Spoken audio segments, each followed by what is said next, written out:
ওম হম হনুমতে নমঃ। রাধে রাধে বন্ধুরা, আশা করি রাধারানী ও বালাজির কৃপায় আপনারা সকলেই বেশ ভালো আছেন। আমি আপনাদের বন্ধু আচার্য কৌশিক প্রথমেই সকলকে ইংরেজি নতুন বছর 2025-এর অনেক অনেক শুভেচ্ছা, অভিনন্দন ও কৃতজ্ঞতা জ্ঞাপন করছি।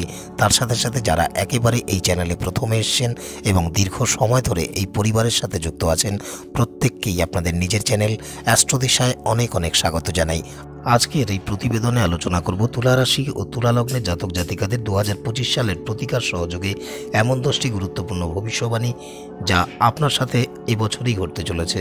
জ্যোতিষশাস্ত্র অনুসারে রাশিচক্রের সপ্তম রাশি ও বায়ুতত্ত্বের রাশি তুলা, যার ইংরেজি নাম লিব্রা, আর এই রাশির অধিপতি হলেন প্রেম ও ঐশ্বর্যের দাতা, সর্বশাস্ত্র প্রবক্তা এবং দৈত্যদের গুরু দৈত্যগুরু শুক্রাচার্য।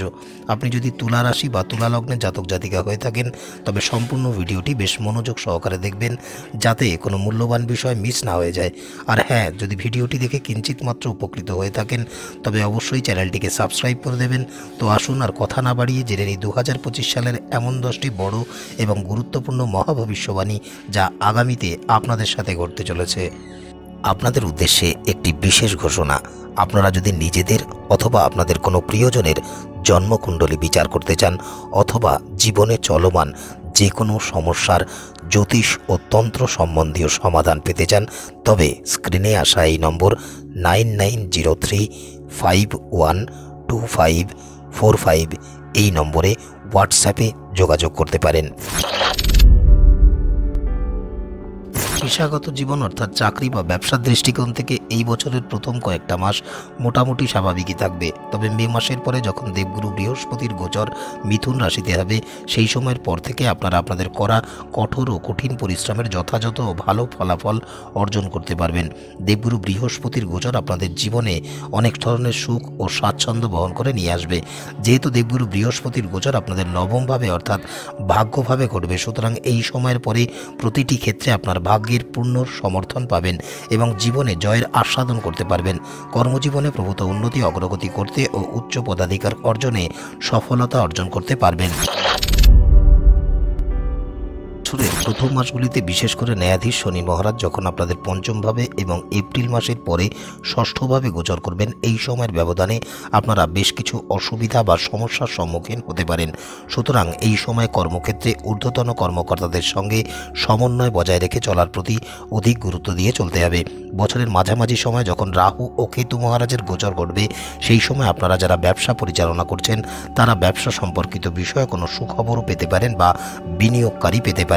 সামগ্রিকভাবে 2025 সাল কেরিয়ারের দিক থেকে বেশ ভালোই সময় হবে। অর্থনৈতিক দৃষ্টিকোণ থেকে এই বছরটি তুলা রাশি ও তুলা লগ্নের জাতক জাতিকাদের আর্থিক অবস্থা বেশ অনুকূলেই থাকবে। বছরের বেশিরভাগ সময় আপনারা আর্থিক দিক থেকে বেশ সমৃদ্ধশালী থাকবেন। যেহেতু বছরের শুরু থেকে দেবগুরু বৃহস্পতি আপনাদের সপ্তমভাবে এবং পঞ্চমভাবে ন্যায়াধীশ শনি মহারাজ অবস্থান করে তাদের সম্মিলিত দৃষ্টি আপনাদের দ্বিতীয় ভাবকে প্রভাবিত করবেন। সুতরাং এই কারণে আপনারা অর্থনৈতিকভাবে বেশ লাভবান হবেন, পাশাপাশি প্রচুর অর্থ সঞ্চয় করতেও সক্ষম হবেন। সম্পূর্ণ বছর ধরেই আপনারা শারীরিক সুখ স্বাচ্ছন্দ্য উপভোগ করতে পারবেন। বিশেষ করে যখন বছরের মাঝামাঝি সময়ে দেবগুরু বৃহস্পতি আপনাদের নবমভাবে অর্থাৎ মিথুন রাশিতে গোচর করবেন, সেই সময়ের পরে আপনাদের অর্থনৈতিক অবস্থা বা পরিস্থিতি আগের চেয়ে আরও ভালো ও সমৃদ্ধশালী হবে। তাছাড়া মার্চ মাসে যখন ন্যায়াধীশ শনি মহারাজ কুম্ভ রাশি থেকে বেরিয়ে মীন রাশিতে গোচর করবেন, সুতরাং এর প্রভাবে আপনাদের অনাদায়ী অর্থ পুনরুদ্ধার হতেই দেখা যাবে। পারিবারিক জীবনের দৃষ্টিকোণ থেকে 2025 সালের শুরুর সময়টা তুলা রাশি ও তুলা লগ্নের জাতক জাতিকাদের জন্য বেশ ভালো সময় হবে। 2025 সালে পারিবারিক বিষয়ে বেশ অনুকূল ফল পাবেন। পরিবারের অভ্যন্তরে সকল সদস্যদের সঙ্গে সখ্যতা বজায় থাকবে। তবে যারা বৈবাহিক জীবনযাপন করছেন, বছরের প্রথম কয়েকটা মাসে তাদের জীবনসাথীর স্বাস্থ্যের দিকে প্রতিকূলতার সম্মুখীন হতে পারেন। যেহেতু 2025 সালের মার্চ মাস পর্যন্ত আপনাদের পঞ্চমভাবে ন্যায়াধীশ শনি মহারাজ অবস্থান করে থাকবেন, সেই কারণে আপনাদের স্বামী অথবা স্ত্রী স্বাস্থ্যের বিষয়ে অধিক সতর্কতা অবলম্বন করেই চলতে হবে। তবে মার্চ মাসের শেষে শনি মহারাজের রাশি পরিবর্তনের সাথে সাথে আপনাদের জীবনসাথীর স্বাস্থ্যেরও প্রভূত উন্নতি হতেই দেখা যাবে। সন্তানের দৃষ্টিকোণ থেকে 2025 সাল কিছুটা হলেও প্রতিকূল সময়। তবে যারা সন্তান প্রাপ্তির জন্য প্রত্যাশা বা পরিকল্পনা করছেন তারা সন্তান লাভ সম্পর্কিত সুসংবাদ পেতে পারেন। আপনাদের উদ্দেশ্যে একটি বিশেষ ঘোষণা। আপনারা যদি নিজেদের অথবা আপনাদের কোনো প্রিয়জনের জন্মকুণ্ডলী বিচার করতে চান অথবা জীবনে চলমান যে কোনো সমস্যার জ্যোতিষ ও তন্ত্র সম্বন্ধীয় সমাধান পেতে চান, তবে স্ক্রিনে আসা এই নম্বর 9903512545 এই নম্বরে হোয়াটসঅ্যাপে যোগাযোগ করতে পারেন। স্বাস্থ্যের দৃষ্টিকোণ থেকে বছরের প্রথম কয়েক মাস সময়টি তুলা রাশি ও তুলা লগ্নের ব্যক্তিদের খুব একটা ভালো সময় হবে না বললেই চলে। সারা বছর ধরেই স্বাস্থ্যক্ষেত্রে কিছুটা উত্থান পতনের সম্মুখীন আপনারা হতে পারেন। তবে বছরের মাঝামাঝি সময় যখন দেবগুরু বৃহস্পতি আপনাদের নবমভাবে গোচর করবেন, তখন আপনারা সুস্বাস্থ্য অনুভব করবেন এবং স্বাস্থ্যের কিছুটা উন্নতি হবে। বিশেষ করে সারা বছর ধরেই খাওয়া দাওয়ার উপর নিয়ন্ত্রণ রেখে চলতে হবে এবং সঠিক সময়ে সুষম আহার গ্রহণ করার প্রতি যত্নবান থাকতে হবে। প্রেম সম্পর্কের দৃষ্টিকোণ থেকে 2025 সাল তুলা রাশি ও তুলা লগ্নের জাতক জাতিকাদের জন্য বছরের প্রথম কয়েকটা মাস বেশ ভালো হবে, কিন্তু যখন ন্যায়াধীশ শনি মহারাজ কুম্ভ রাশি থেকে মীন রাশিতে গোচর করবেন, সেই সময়ের পরে প্রেম সম্পর্কের অভ্যন্তরে আপনারা কোনো ধরনের সমস্যার সম্মুখীন হতে পারেন। এছাড়াও রাহু মহারাজের রাশি পরিবর্তনের ফলে যে কোনো বিষয়কে কেন্দ্র করে আপনাদের প্রেম সম্পর্কের অভ্যন্তরে দ্বন্দ্ব দেখা দিতে পারে বা দূরত্ব বৃদ্ধি পেতে পারে, যার ফলে উভয়ের মধ্যে পারস্পরিক আস্থা ও সম্প্রীতির বন্ধনও হ্রাস পেতে পারে। দৃষ্টিকোণ থেকে নতুন বছর 2025 সাল খুব ভালো সময় হবে তুলা রাশি ও তুলা লগ্নের জাতক জাতিকাদের। যেহেতু বছরের শুরুতেই দেবগুরু বৃহস্পতি আপনাদের অষ্টমভাবে অবস্থান করে আপনাদের দ্বাদশে দৃষ্টি দেবেন, সেই কারণে এই সময় বিদেশ ভ্রমণ বা দূরে কোথাও ভ্রমণের সুযোগ পাবেন। আবার বছরের মাঝামাঝি সময় যখন রাহু মহারাজ রাশি পরিবর্তন করে আপনাদের পঞ্চমভাবে এবং ন্যায়াধীশ শনি মহারাজ আপনাদের ষষ্ঠভাবে গোচর করবেন, সেই সময় চাকুরিজীবী বা ব্যবসায়ীরা কর্মসূত্রে কোনো ভ্রমণের সুযোগও পেতে পারেন। সামগ্রিকভাবে 2025 সাল তুলা রাশি ও তুলা লগ্নের জাতক জাতিকাদের জন্য খুব ভালো সময় হতে চলেছে।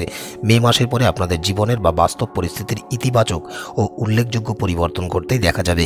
মার্চ মাসের পরে যখন মীন রাশিতে ন্যায়াধীশ শনি মহারাজ গোচর করবেন, সেই সময়ের পর থেকে ধীরে ধীরে আপনাদের জীবনের সকল বাধা বিপত্তি ও সমস্যা বা ঝামেলা দূর হবে এবং উন্নতি ও অগ্রগতির নতুন দরজা বা রাস্তা উন্মুক্ত হতে দেখা যাবে।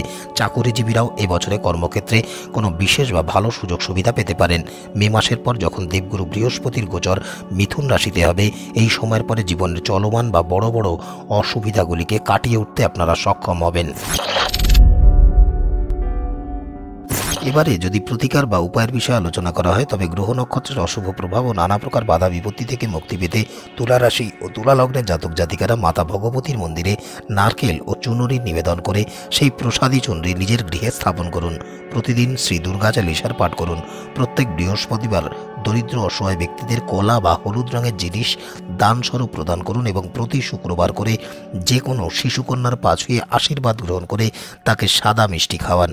তো বন্ধুরা, এই ছিল তুলা রাশি ও তুলা লগ্নের জাতক জাতিকাদের নতুন বছর 2025-এর বার্ষিক মহাভবিষ্যবাণী। নানা প্রকার জ্যোতিষ সম্বন্ধীয় তথ্য পেতে এবং জীবনের সঠিক দিক নির্দেশনা পেতে চ্যানেলটিকে সাবস্ক্রাইব করে দেবেন। আজকের মতো এতটুকুই। দেখা হবে অন্য কোনো প্রতিবেদনের সাথে। ততক্ষণ স্ক্রিনে আসা এই প্রতিবেদনগুলি আপনারা দেখতে পারেন। ভালো থাকবেন, সুস্থ থাকবেন। বালাজি ও রাধারানীর কৃপা সর্বদাই আপনাদের উপরে বর্ষিত হোক। রাধে রাধে।